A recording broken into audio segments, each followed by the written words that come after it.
Di tengah riuh pilkada yang memekakkan telinga, mantan kombatan berjuang, mengorbankan waktu dan tenaga. Berkampanye siang dan malam, lupa jalan pulang ke rumah. Istri menunggu dalam sepi, berharap bertemu, meski hanya sekejap. Namun di sisi lain, ada yang berkhianat, mengingkari sumpah. Tak diberi tempat di Partai Pejuang, mereka mencari jalur baru tanpa rasa gundah. Memilih partai lain, melawan komando dan teman seperjuangan. Di atas panggung kampanye, mereka saling mencela, saling menjatuhkan. Orasi-orasi menggelegar, penuh janji dan tuntutan. Namun di balik kata-kata itu, terpendam niat yang menusuk, penuh pengkhianatan. Mantan kombatan yang setia terombang-ambing dalam keraguan. Melihat panglima yang mereka sanjung kini membelot dengan kebanggaan.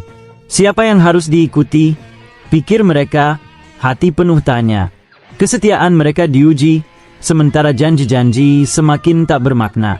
Mereka yang setia berpeluh, terjepit di antara permainan kuasa. Menanti arah, menanti kepastian, di tengah hiruk-pikuk yang meraja. Di jalan sepi, mereka merenung dengan hati pilu. Mengapa perjuangan dulu kini berakhir dengan rasa malu? Mereka yang dulu berdiri satu barisan, kini terpecah belah. Terguncang oleh ambisi yang mengikis rasa setia, seperti riak di tengah gundah. Oh, Aceh yang pernah diselubungi semangat perjuangan. Jangan biarkan kesetiaan terhempas oleh ego dan kepentingan.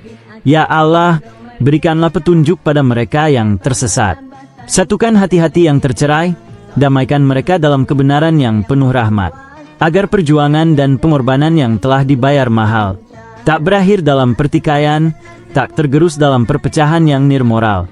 Bimbinglah Aceh kembali dalam satu naungan setia, agar semua pejuang, yang setia atau yang hilang, dapat menemukan kedamaian dalam cinta.